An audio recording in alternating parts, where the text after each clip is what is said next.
Hey, it's Phil from Tips for a Better Life, and today I want to talk a bit about self-love and self-worthiness.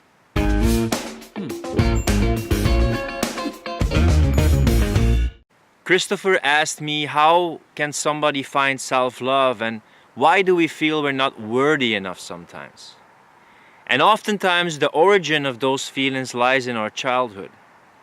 If you travel back in your childhood and you think about the person you had to be loved, the person you had to be to get attention, a lot of times you couldn't just be who you are. You had to be a certain person, a certain personality with certain traits to feel loved. So we're always stuck in between two things, conforming to what other people expect from us, but a part of us is resentful because we feel like we're not being ourselves. Or we are being ourselves and expressing ourselves, but we go against the grain, we go against the opinions of other people around us. So often our worthiness is tied to certain circumstances, certain traits, certain actions that you do. And when your worthiness is tied up to certain circumstances or beliefs or things that you do, you will never feel at ease because you always have to be in action or produce those circumstances to feel worthwhile.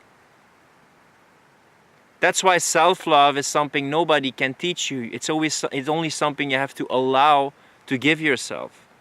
Travel back in childhood. Think about whose love did you crave the most and what kind of person did you have to be to get the love of this parents or these parents. And these are the things that we still act out in life and in our relationships to feel love, to get attention.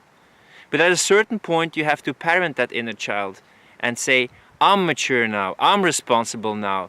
I'm gonna give you love because I know you're worth it. You don't have to prove yourself anymore. It's like self-improvement. There's a part of it in that word which says prove, like you constantly have to prove yourself.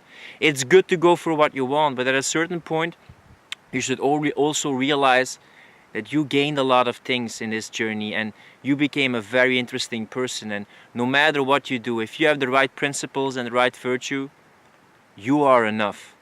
And you are worthy enough. But it has to do with looking with that child, see what it needed in the past and trying to give it to yourself and surround yourself with people who give you the thing that you actually need the most, to accept you for who you are, not for something you do or specific circumstance you create.